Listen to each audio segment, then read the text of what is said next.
Hello, I'm Thor, son of Dale, and I'd like to welcome you to this week's episode of Thor Watches The Mandalorian Chapter 4. Before we jump into the 6-point recap of The Mandalorian so far, I have to obviously hit you with heavy spoiler warning. I mean, obviously. Number 1, large bounty for Baby Yoda. Number 2, Baby Yoda got force powers. Number 3, Beskar armor is shiny. Number 4, reacquire Baby Yoda. Number 5, Mandos versus the Guild. Number 6, Mando on the run with Baby Yoda. Now that you're all caught up, let's dive right into this week's episode. I would love to buy some blue shrimp. I'd love to eat some blue shrimp. Looks delicious. Unless it's artificially dyed. So don't play that game. This is peaceful. Boy, that escalated quickly. That got really out of hand. These I can't even pronounce that. Whatever they are, they look like dogs. But if they look like dogs, how can they be such very bad boys? You know, peeing on the carpet. Actually, I'm pretty sure this one time Loki shapeshifted into one of those beings. And when I got too close in for a pet ski, he stabbed me. We were 12. Sanctuary. Well, this feels like a big step based on title and title alone. Baby Yoda's Mando's co-pilot. I need a co-pilot. Maybe you should give Quail a call. We had fun on our last adventure. Well, I had fun. Baby Yoda does what Baby Yoda wants. Out of respect for the fact that we're going to have to learn a species name for these beings, I'm going to go ahead and name this child Yeetle. Henceforth, her shall be called Baby Yeet.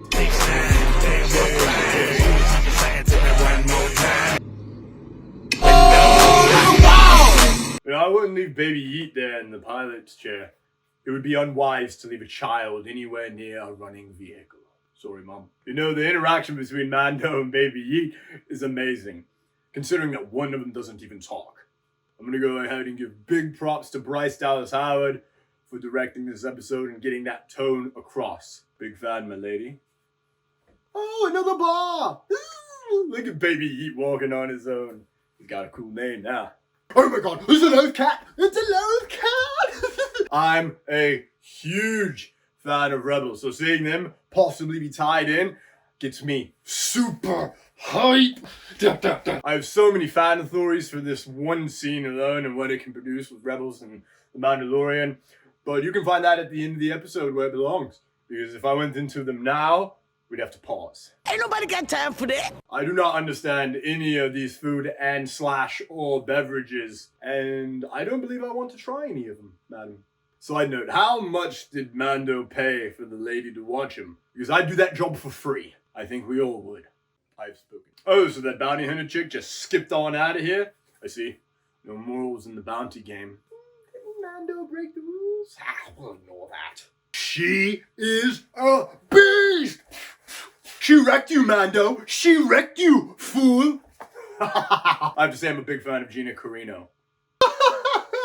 Baby Yeet is out here sipping bone broth. Oh, so the New Republic is also corrupt. How wonderful. The villagers from the cold opening! Also, Mando is going to be gathering sanctuary from these fine folk to protect them from the very bad boys! Oh, so Carano Dune is gonna help out. Treats. Very treats. Oof. Mando got sass and a big helping of foreshadowing. He's out here taking the villages and worlds by storm. One adorable appearance at a time. Great Odin's Raven! Mando hasn't removed his helmet since he was 10? Apparently this is the way. He's not a Mandalorian by blood! Oh. That's what a foundling is. Should have had a V8. Did I knock my accent out? Oh, I enjoy a bit of scouting. Beep! ATST! It's over 9,000! Whoa, you can't just back out of a deal, Carano Dune. What are you doing? Yes! Show them how. This is the way. Now, I'm a big fan of this education montage here. It really brings the full Western vibe of the show full front in this episode. You know, you've got a disgraced outlaw who enlists help of a former army / law enforcement deputy.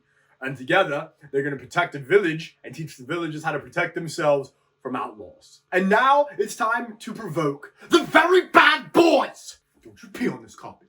You're a bad plutonian. Plutonian. Whatever your name is, you're a very bad boy. Ugh, I love this bar fight feeling inside of this tent. All while the thermal detonator's ticking away. Ah, the memories. If I'm being professionally honest, as, you know, a bit of a hero, they cut that a little too close. It's the world's smallest violin for me complaining. Alright, so they're back at the village, and now we just gotta wait for the Hatch Street to fall into the water. It'll be easy peasy, lemon squeezy. Then again, not if the very bad boys didn't listen to the table read. Don't they know the plot of their own show? Must be lucky. Listen, I would really love to get a backstory on Omera, Mother of Winter. I mean, she also doesn't seem to ever miss a shot. Did Mando just find his Jane Foster? Take some advice from a fellow warrior.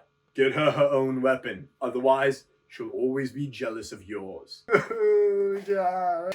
I don't want to lose you in the Force. I'm not ready. Coreno Dune going into the pit to bait the very bad boys to take a bath because they rolled in dirt or something. Oh, Coreno Dune vaporizes a very bad boy. What are you doing, Thumbs? You're pointing at the wrong guy. Yes, so peeing on the carpet. Oof.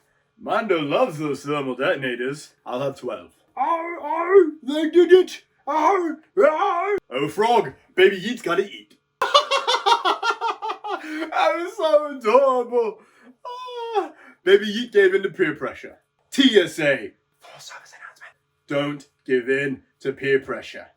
Unless it's to fight bad guys. Then always give in to peer pressure. Unless you don't want to die. Then get out of the hero gig, kid. You're welcome. Oh, Mara and Mando really have some chemistry. Could it be because one of them is purely emotionless? Props. Mando, what are you doing? The boy was the target. Was always the target. Was the bounty. You leaving? No big deal. They'll kill you in time. Protect Baby Yeet. Oh, heavy foreshadowing was that rant. Wonderful. I kind of want Mando to let Omera take his helm off. Everybody needs a heart and a home and blue shrimp. Oh, someone saved Baby Yeet in the gang. Coreno Dune! Saving everything again. Pew! This is the way. So are we going to hop planet to planet in every episode? A Star Wars Star Trip. I wouldn't even be mad. Plus, I'm learning where to take great trips next summer. Until our paths cross. Alright, Fan Thor-y time. So this episode brought us copious amounts of theories, between Rebels stories and Future Mando stories, and the fact that they changed up the entire tone and speed of storytelling in this show, just curveballing us all the way until we smiled. Rebels, Fan Thor-y. A big hint earlier, you're here now. So, to start my Rebels/Mandalorian Fan Thor-y connection, we're just going to start off with, are we getting a live-action Ahsoka to train the child? Let's go. Let's go. We know major spoilers for Rebels, we know she's alive at the end of the Empire falling. So, we have the technology to get her there, okay? Why is this not happening? Let's go, Dave and John. Make it happen. Please. Personally, I want to see Sabine Wren in The Mandalorian. She is my favorite Mandalorian. I know I'm going to get some flack for that. Bring it, fan boys. Damn. We know that Sabine is... Wait, spoiler alert for Rebels, if you haven't seen it. Which, I mean, why? First off, it's on the Disney Plus. Why have you not yet binged the whole thing? I had to wait week to week. You're privileged. And Dave Filoni, the director of Chapter 1, The Bounty, he made the Rebels. He was pretty much the man for Rebels and also the Clone Wars. We need Sabine. Make it happen, Dave. Oh, right, I got off track.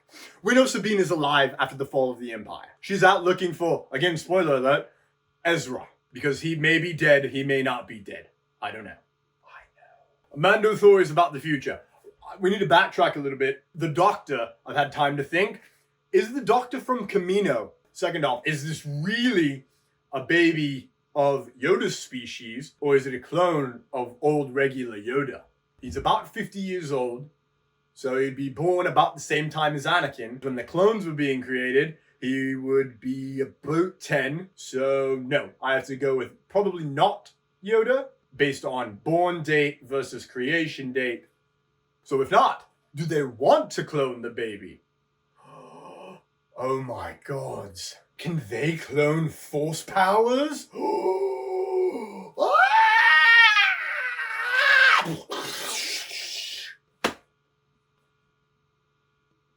Holy tits. If this is a doctor from Camino and they can clone force powers, theoretically they can extract force powers and plug them into any other being. Extract the material. Extract the midichlorians. Everything's lining up. Thank you all for tuning in to this week's episode of Floor Watches The Mandalorian. It was the cutest one yet. Not me, Baby Yeet. Obs. Please don't forget to like and subscribe/follow. And as always, if you love this episode, leave a comment letting me know your thoughts on the episode of The Mandalorian, where you think it's going to go. And if you did not enjoy this episode, make fun of me in the comments below. None of you have done it yet. At least make it a challenge for me. You're welcome. Yeah.